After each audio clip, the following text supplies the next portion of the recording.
جنت صرف انعام نہیں اور جہنم صرف سزا نہیں، بلکہ یہ ہمارا وہ انتخاب ہوتا ہے جو ہم دنیا میں کر رہے ہوتے ہیں کہ ہم کس راستے پہ چل رہے ہیں۔ انسان کو اللہ نے ایسا بنایا ہے کہ وہ اجر کا اگر اسے بتایا جائے اس کو موٹیویشن ملتی ہے، اور اگر اسے سزا کا بتایا جائے تو وہ اس سے ڈرتا ہے برے عمل کرنے سے۔ سب سے پہلی بات تو یہی کہ جی جنت کہاں ہے، جہنم کہاں ہے، کیا یہ کوئی میٹافوریکل بات ہے یا واقعی ان کا وجود ہے؟ اگر ایک شخص غلط کرتا جا رہا ہے اور وہ جرائم پر جرائم کر رہا ہے اور اس کو یہاں کوئی سزا نہیں مل رہی، تو وہ جو اتنے سارے مظلوم اس کی زد میں آئے تھے، کیا وہ اللہ کی مخلوق نہیں تھے؟ اللہ کی مخلوق تھے۔ تو اللہ نے ان کے ساتھ رحمت کا معاملہ کرنے کے لیے کیا کیا کہ اس ظلم کرنے والے کے لیے جہنم کی سزا رکھی۔ جنت کے بارے میں جب بھی ہم پڑھتے ہیں تو بہت موٹیویٹ ہوتے ہیں نا، دل چاہتا ہے وہاں پہنچ جائیں، لیکن دل میں ڈر بھی لگتا ہے کہ پتہ نہیں پہنچ بھی پائیں گے کہ نہیں پہنچ پائیں گے۔ کئی دفعہ وہی ڈسکرپشن پڑھ کے ہم اتنے موٹیویٹ ہو جاتے ہیں کہ جو کرنے کے کام ہے وہ سب چھوڑ دیتے ہیں۔ ہم کہتے ہیں ہم نے تو جانا ہی جنت میں، کوئی مسئلہ ہی نہیں۔ اور کئی دفعہ ہم اپنے آپ کو پہلے سے ہی فیلئر میں لے آتے ہیں کہ مجھے نہیں لگتا مجھے جنت ملنی ہے، تو چلو پھر دنیا کو ہی جنت بنا دوں۔ اس سوچ کو کیسے ٹھیک کیا جائے؟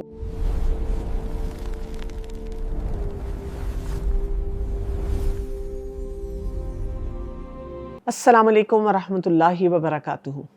جنت اور جہنم، اس کے بارے میں جب بھی ہم بات کرتے ہیں تو ہمیں یہ نقطہ ضرور یاد رکھنا ہے کہ جنت صرف انعام نہیں اور جہنم صرف سزا نہیں، بلکہ یہ ہمارا وہ انتخاب ہوتا ہے جو ہم دنیا میں کر رہے ہوتے ہیں کہ ہم کس راستے پہ چل رہے ہیں، اور اللہ تعالیٰ نے جو ہمیں ہدایت دی ہے ہم اس کو کتنا فالو کر رہے ہیں۔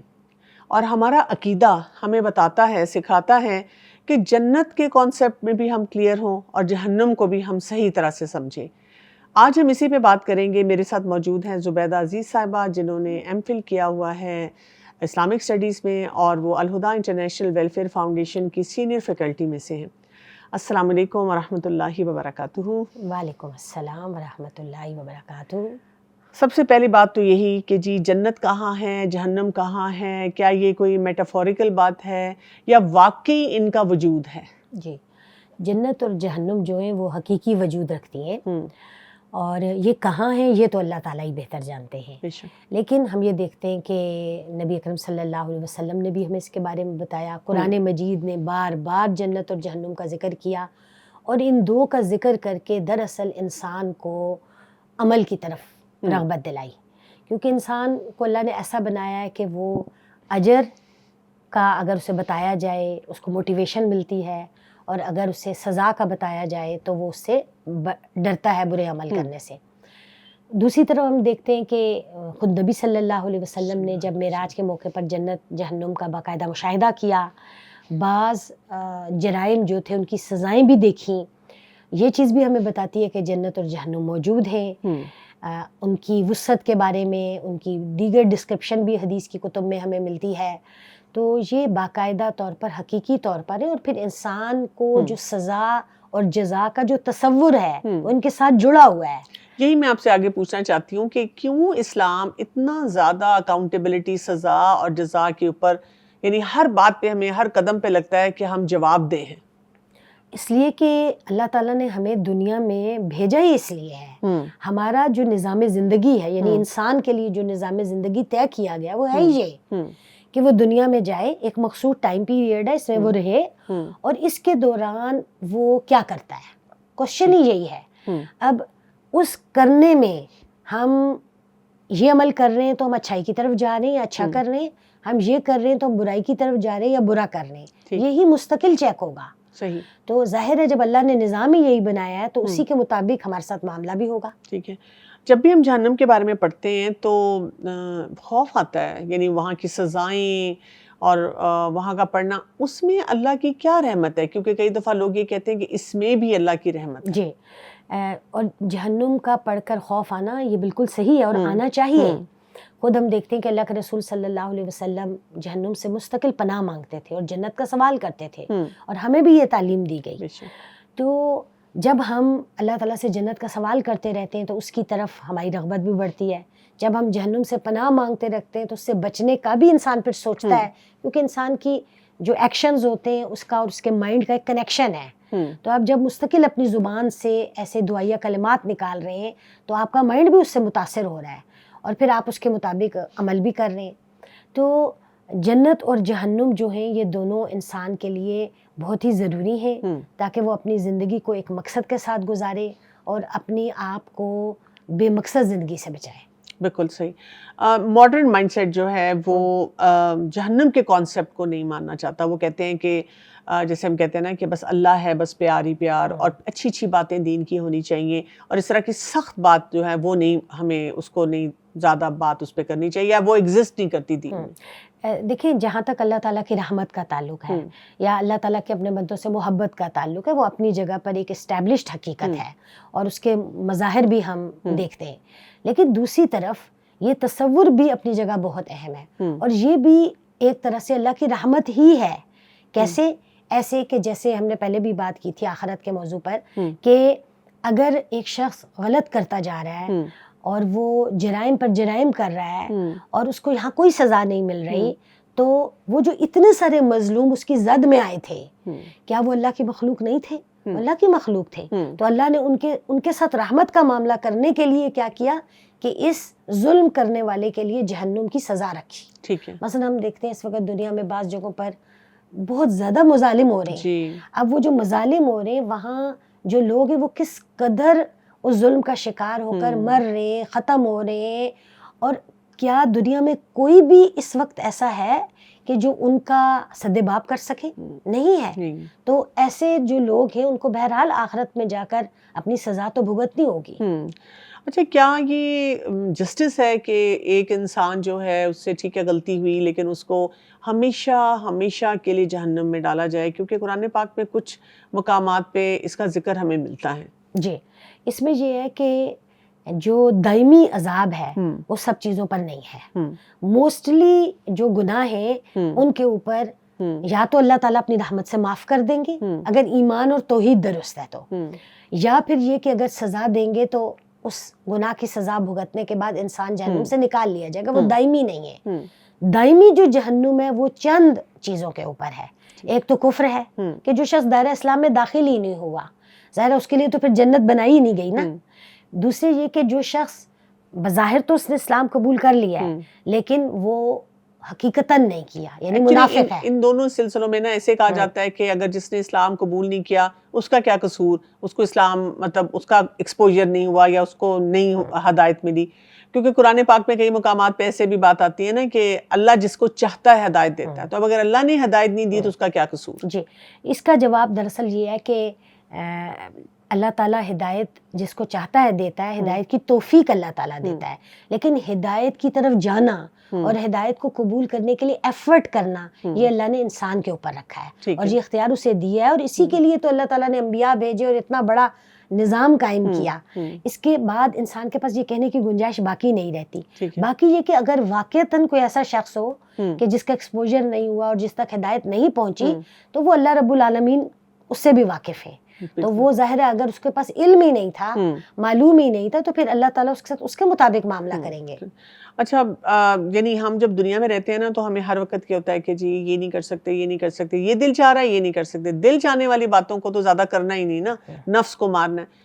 لیکن جب ہم جنت کی بات کرتے ہیں، آخرت پہ آ جاتے ہیں تو وہاں پہ تمام خواہشات پوری ہو رہی ہیں. اس پہ بھی کئی لوگوں کو بڑا اعتراض آتا ہے کہ بھئی اگر وہاں ہم سب کچھ کر سکتے ہیں یہاں کیوں نہیں کر سکتے؟ اس لیے کہ یہ جو ہے یہ دارالعمل ہے اور وہ دارالجزا ہے.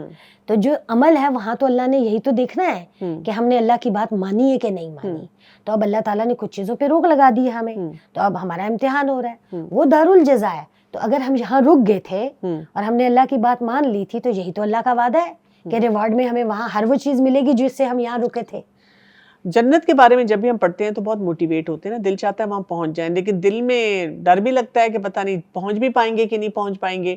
کئی دفعہ وہی ڈسکرپشن پڑھ کے ہم اتنے موٹیویٹ ہو جاتے ہیں کہ جو کرنے کے کام ہے وہ سب چھوڑ دیتے ہیں. ہم کہتے ہیں ہم نے تو جانا ہی جنت میں، کوئی مسئلہ ہی نہیں.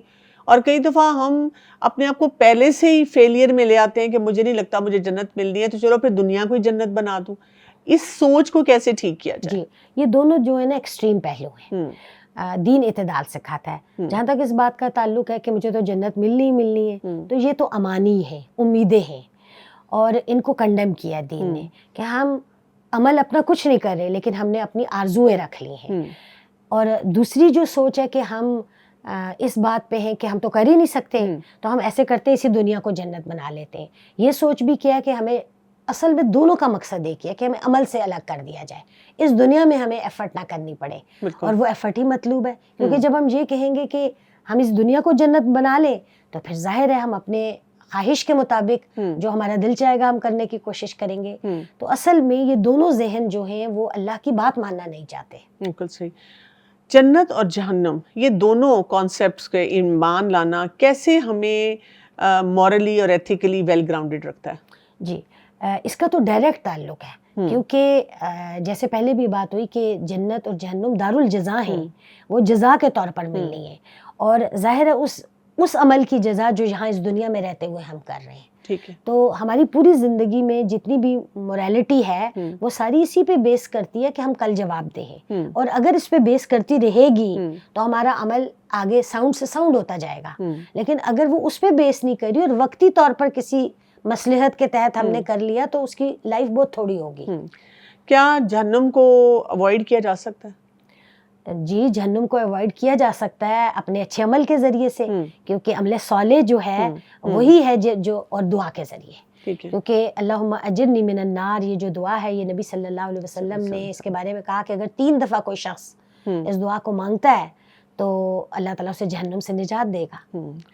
اچھا, کچھ لوگ جو ہیں نا یہ جب بھی جہنم ہم سزا اور جزا کی بات کرتے ہیں تو مذاق اڑانا شروع کر دیتے ہیں کہ ایک تو تم لوگ نا ہر چیز کو بس فوراً اس پہ لے جاتے ہو کہ اس کا فائدہ اس کا نقصان, اس پہ جنت یا جہنم. Why do you make all these calculations? ایسے لوگوں کو کیسے سمجھایا جائے؟ ان کو یہی سمجھانا چاہیے کہ دیکھیں یہ ایک حقائق ہے, اگر ہم ان سے نظریں چرانا چاہتے ہیں تو ہم بے شک چراتے رہیں, لیکن وہی بات ہے کہ ہماری آنکھیں بند کر لینے سے حقیقت تو نہیں بدل سکتی جو کل فیس کرنی ہے. موت بھی فیس کرنی ہے, حساب کتاب بھی فیس کرنا ہے, اور پھر جنت جہنم بھی فیس کرنی ہے. مان لیں گے تو ہمارا فائدہ ہوگا, نہیں مانیں گے تو ظاہر ہمارا نقصان ہوگا. کچھ لوگ جب درس وغیرہ پہ جاتے ہیں اور وہاں پہ جس دن پتہ چلے کہ آج کے سبق میں جنت یا جہنم, خاص طور پہ جہنم کی آیات کا ذکر ہوگا اور بڑی سخت آیات آنے والی ہیں, تو وہ اس دن چھٹی کر لیتے ہیں. وہ کہتے ہیں ہم نہیں جانا چاہتے. یہ اس طرح کا جو ڈینائل ہوتا ہے کہ ہم نہیں سوچیں گے جنت کے بارے میں, جہنم کے بارے میں, اور یہ کیا انسان کے فیئرز کو ہیلپ کر دیتا ہے یا بڑھا دیتا ہے؟ اصل میں نا یہ انسان کی ایک خود ساختہ قسم کی نا اپنے آپ کو چھپانے کی کوشش ہے. ہوتا یہ ہے کہ یہ ایک فیکٹ ہے کہ جب آپ قرآن مجید پڑھیں گے تو وہ آپ کے دل پہ اثر کرے گا. تو انہیں یہ ڈر ہوتا ہے کہ اگر ہم آیات کو سنیں گے تو انہوں نے ہمارے دل پہ افیکٹ کرنا ہے اور ہمیں اپنا عمل بدلنا پڑے گا. تو مسئلہ یہ ہوتا ہے کہ وہ عمل نہیں بدلنا چاہ رہے ہوتے, جس کی وجہ سے وہ ڈینائل موڈ میں جاتے ہیں. وہ چاہتے ہیں ہم سنیں ہی نہ تاکہ ہمیں عمل نہ کرنا پڑے. کیس اسٹڈیز کچھ دیکھ لیتے ہیں. اگر ایک انسان جو ہے وہ کہتا ہے کہ بھئی میں تو فیئر بیسڈ ریلیجن کو فالو نہیں کر سکتا, آپ اس سے کیسے بات کریں گے؟ انہیں ہمیں یہی بتانا چاہیے کہ فیئر زندگی کا ایک حصہ ہے, صرف ریلیجن ہی نہیں, زندگی میں اور بھی بہت سی جگہوں پر جو فیئر ہوتا ہے اس کا اپنا ایک حیثیت ہوتی ہے, اور اسی کی وجہ سے ہم بہت ساری چیزوں سے بچے ہوئے ہوتے ہیں. مثلا انسان جو ہے وہ ایسے مقامات کی طرف نہیں جاتا جہاں اسے خدشہ ہے کہ مثلا پانی ہے, سمندر ہے, تو وہ اب اس پہ چھلانگ تو نہیں لگاتا. کیوں نہیں لگاتا؟ اس لیے کہ اسے یہ فیئر ہے کہ میں ڈوب جاؤں گا. تو اب یہ فیئر نے کیا کہ اس کی زندگی کو محفوظ رکھا. اسی طرح پہاڑوں پہ گیا ہے تو اسے ہے کہ وہ بالکل کنارے پہ نہیں جائے گا, اسے معلوم ہے وہ گرے گا, یہ فیئر ہے. تو اللہ تعالیٰ نے یہ تو انسان کی فطرت کے اندر رکھا ہے. تو اب اگر وہ اس کو نہیں ماننا چاہتا تو جس طرح دنیا کی زندگی میں اگر وہ فیئر کا انکار کر رہے اور جا کے دریا میں چھلانگ لگا دے یا پہاڑ سے اپنے آپ کو گرا دے تو ہلاکت ہی ہوگی. تو اسی طرح آخرت میں بھی پھر یہی ہوگا کہ ہلاکت ہوگی. اگر کوئی آپ کسی گیدرنگ میں بیٹھے ہوئے ہیں اور وہاں پہ جنت اور جہنم کے لطیفوں پہ لطیفے چل رہے ہیں, جہنم کے بارے میں بھی جنت کے بارے میں بھی, اللہ تعالیٰ نے یہ کہا, فرشتوں نے یہ کہا, ایسی مجلس میں کیا کرنا چاہیے؟ ایسی مجلس سے اٹھ جانا چاہیے, کیونکہ قرآن مجید نے ہمیں واضح طور پر یہ بات کہا ہے کہ جہاں اللہ کی آیات کا مذاق اڑایا جا رہا ہو وہاں سے اٹھ جاؤ. اور چونکہ جنت اور جہنم کا ذکر اللہ کی آیات میں ہے, اور تو ایک مومن کا ایمان جو ہے وہ اس کا تقاضا یہ ہے کہ وہ وہاں سے اٹھ جائے. اگر کوشش کر سکتا ہے کہ ان کی اصلاح کرے تو وہ کر لے, ورنہ اٹھ جائے. ہاں, اگر وہ اس کام کو چھوڑ کر کسی نارمل بات میں مصروف ہو جائے, اچھی باتوں میں, تو اس میں ان کے ساتھ شامل ہوا جا سکتا ہے. ایک مسلمان ہے اور وہ بس کہتا ہے کہ نہیں میں تو صرف اللہ کی رحمت کو دیکھوں گا اور اللہ کی رحمت کو دیکھوں گا اور میرے سے اتنا کام نہیں کیا جاتا، تو اس سے اس کو کیا فائدہ یا نقصان ہو سکتا ہے؟ اللہ تعالیٰ کی رحمت کو دیکھنا اچھی بات ہے، لیکن اس کے ساتھ ساتھ اللہ کے عذاب کے اوپر بھی نظر رکھنی چاہیے۔ قرآن مجید نے بھی دونوں کانسیپٹ ہمیں ساتھ ساتھ دیے ہیں۔ اگر یہ کہا ہے کہ اللہ غفور الرحیم ہے، تو دوسری جگہ یہ بھی کہا گیا ہے کہ وہ عذاب دینے میں بھی شدید ہے۔ تو یہ ایسا ہی ہے کہ ایک پارٹ کو تو آپ لے رہے ہیں، اللہ تعالیٰ کی صفت رحمت کو تو آپ ایکسیپٹ کر رہے ہیں، لیکن اللہ تعالیٰ کی جو صفت غضب ہے جس کا بہت جگہ ذکر ہے اس کو آپ ڈینائی کر رہے ہیں۔ تو اللہ رب العالمین اپنے بندوں پر اپنی رحمت کرتے ہیں، اور اس میں کوئی شک نہیں کہ اللہ کی رحمت اس کے غضب پر غالب ہے، لیکن دوسری طرف جو مستقل نافرمانی والے ہوتے ہیں ان کے اوپر اللہ کا غضب عذاب کی شکل میں پچھلی قوموں پر بھی نازل ہوا اور بعد کے ادوار میں بھی وقتاً فوقتاً نازل ہوتا رہتا ہے، اور آخرت میں تو لازمی ہوگا۔ جزاک اللہ خیر، بہت بہت شکریہ۔ تو یہاں پہ ہمیں کیا سمجھ آ رہی ہے کہ جنت اور جہنم کا ذکر جو ہے یہ کوئی فیئر ٹیکٹک نہیں ہے، بلکہ یہ اللہ تعالیٰ کا انصاف کا نظام ہے، اور اس نظام کو جب ہم سمجھیں گے تو ہم اپنی اس دنیا میں بھی اس دنیا کو جنت اور جہنم نہیں بنائیں گے، بلکہ اس دنیا میں کام ایسے کریں گے کہ ہم اللہ تعالیٰ کی بنائی ہوئی جنت میں پہنچیں اور اپنے آپ کو جہنم سے بچا سکیں۔ اجازت چاہتی ہوں۔ السلام علیکم ورحمۃ اللہ وبرکاتہ۔